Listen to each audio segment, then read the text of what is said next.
مشاهدينا الكرام في كل مكان، السلام عليكم ورحمة الله وبركاته.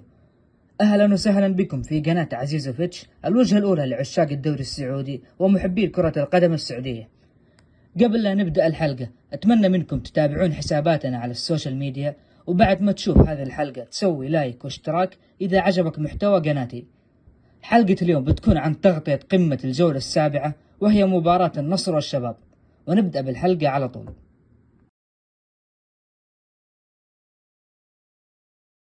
انتهت مباراة النصر والشباب بفوز النصر بنتيجة 2-1.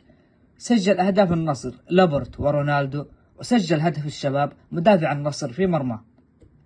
شفنا ديربي حماسي ومباراة ممتعة حتى آخر دقيقة من المباراة، وبيني وبينكم تمنيت أن المباراة تستمر ما تخلص لأني كنت مستمتع بأحداث المباراة. شفنا استحواذ شبابي في الشوط الأول لكنه بدون خطورة، وكان في انضباط دفاعي من الفريقين مع وجود أفضلية للشباب في هذا الشوط.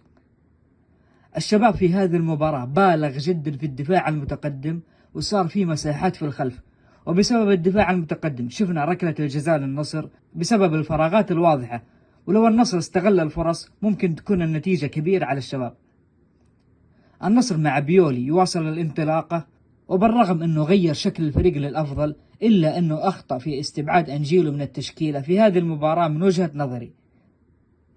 أما في الشوط الثاني شفنا أفضلية واضحة للنصر، وشفنا الأهداف والإثارة كانت أكثر في آخر 10 دقائق من المباراة، وشفنا ركلة جزاء للنصر تسبب فيها غريب وسجلها رونالدو، وشفنا ركلة جزاء للشباب ضيعها حمد الله، وكان سيناريو صعب وقاسي جدا على الشباب بعد ضياع ركلة الجزاء في آخر المباراة. النصر عانى كثير من ضياع الفرص، وكان يقدر يحسم المباراة من بدري. وأرجع أعيد وأكرر، لو كان موجود أنجيلو في التشكيلة بيختلف شكل النصر وبيصير فيه توازن كبير في التشكيلة.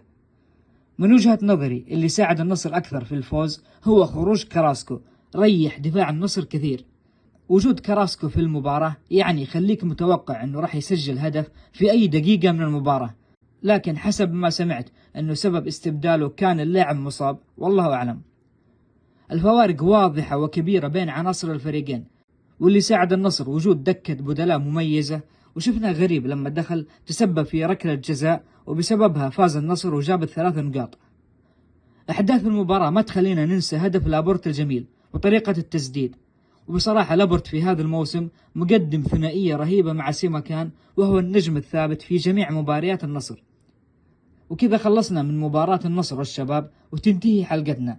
وفي الختام أتمنى منك بعد ما تشوف الحلقة تسوي لايك واشتراك إذا عجبك محتوى قناتي، وتفعيل جرس التنبيهات عشان يوصل لكم كل جديد. في أمان الله.